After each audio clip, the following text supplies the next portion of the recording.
So, good morning, Bethlehem. Woo! Okay, Kuya Arby, okay ka dyan? Ayun, nasa kabila ako si Kuya Arby. Ayun, sobrang init ngayon. Papatuyo kami ng mga damit dito. Ayan, tsaka mga sapatos kasi kahapon nabasa yung mga damit at mga sapatos namin or yung mga aquashoes namin dahil sa Jordan River. Pero ayan, sakto, maganda yung init niya. Natutuyo yung mga to. Dito kami sa Bethlehem. Ayan, dito pa rin kami sa Bethlehem and dito rin kami ngayon iikot-ikot sa Bethlehem. So yung tour namin, dito lang iikot sa Bethlehem and hindi kami lalayo ngayon kaya medyo maganda. Dito lang kami ngayon. At napapansin nyo may iba yung boses ko kasi sinisipon tayo ngayon. Okay, so medyo sinisipon tayo kaya ganito. Pero okay lang. So bababa na kami sa lobby para maghintay doon. So guys, see you na lang mamaya. Bye-bye. Good morning. Hi, good morning. Day 6 the Holy Land Tour. Bethlehem. Bethlehem. Ayan, stay tayo sa Bethlehem. Kaya hindi tayo lalayo ngayon, dito lang. The vacuum holder and the machine will do the rest. Over here, you will see. So, nandito tayo ngayon sa store, sa katabi lang ng hotel namin. Ayan. Pero ang gaganda niya, oh. Ang ganda niya mga pang ano. Oh. Ito pa. Nice. Detalyado.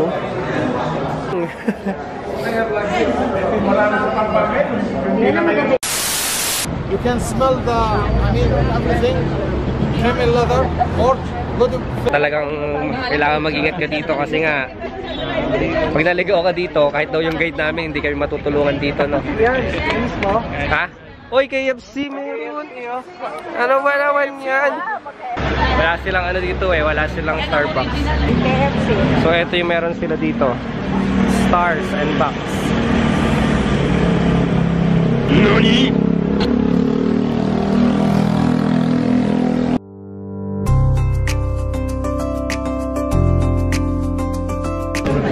Bali yung papasukan namin yung cave dati kung saan si Jesus pinanganak. So dito yun sa Bethlehem. Ito na siya.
Later. Ayun, so nandito tayo ngayon sa Jerusalem ulit and nasa market kami ng Jerusalem. Gahanap pa lang pwedeng ipamili kasi last day, hindi, bukas pa yung last day namin. Pero uwi na kami bukas, so baka kami mabili pa.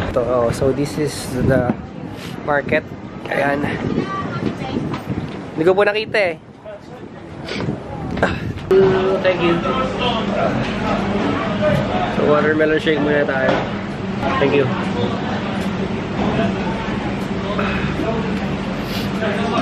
Anyway, ito yung pera nila dito, shekels. Ayan, 100, ganyan 200 yan. Shekels yung pera nila dito. Pero pwede ka rin magbayad ng dollars. So, since pauwi na kami, kailangan maubos ko na itong shekels. Kasi nga, pagdating sa Pinas, hindi mo naman mapakinabangan to. Kailangan gastusin na dito. So, yan yun. Pwede ka rin naman magbayad ng dollars dito. Kasama sa tour package namin ng pagkain from breakfast, lunch, and dinner. Kasama na rin ang hotel accommodation, transportation, entrance, tips sa tour guide and driver. Kumbaga, pocket money na lang para sa mga pasalubong at syempre mga gastos mo sa airport.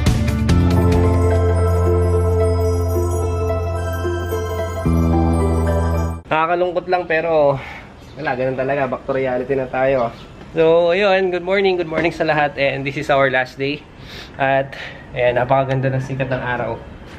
So, yun, nag-i-impake na kami, naayos na namin yung gamit namin para alis na kami, uwi na kami, balik na kami ng Pilipinas. Ganito pala yung feeling no pag last day na. Maya-maya, bababa na kami, mag-breakfast kami, and then after that, yun na, may pupunta pa pala kaming isa, punta pa kaming Jerusalem. Then, diretso na kami sa airport sa Tel Aviv para umuwi na. Alam na po. Yes. What a awesome experience. Last day na ngayon. We're going to our tour day. Then we're going to the airport this afternoon. Bye-bye. Bye. So, umalis na eh.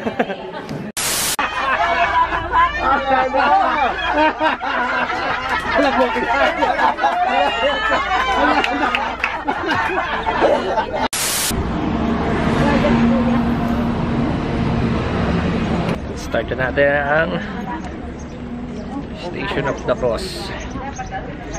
Pataas. So hirap na po silang umakyat. Pataas pala to. Ang taas. Yung mapansin ko lang dito talaga sa Israel. Ang daming pataas, ang daming pababa.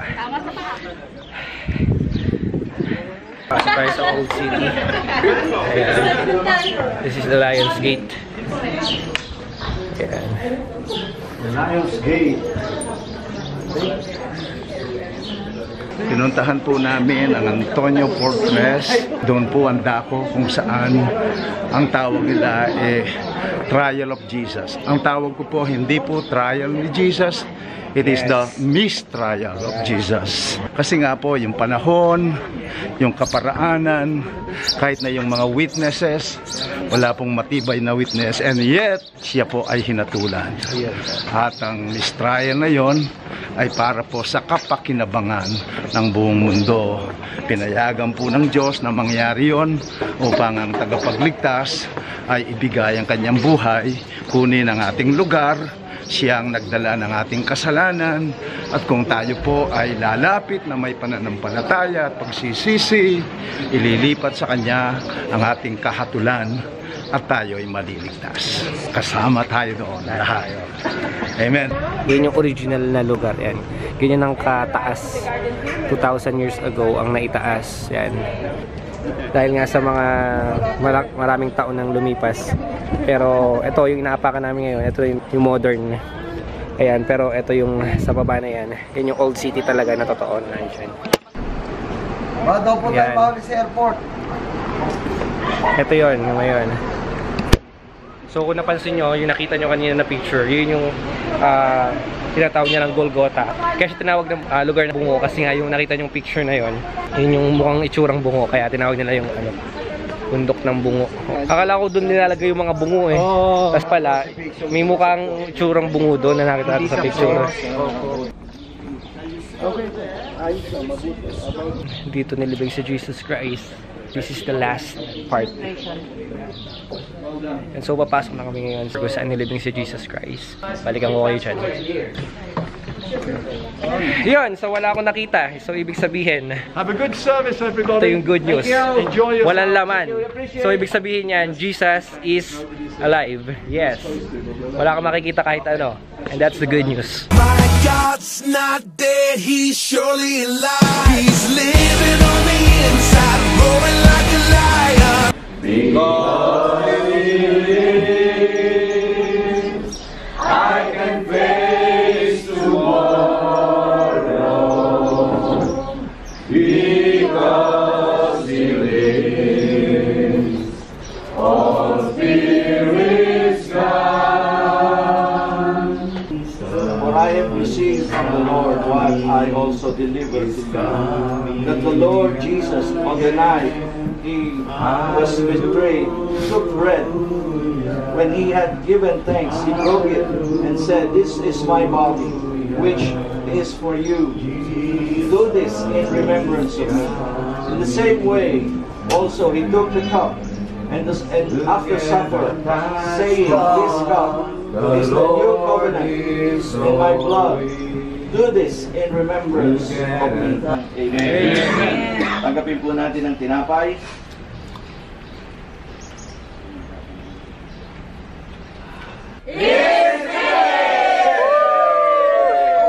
Congratulations!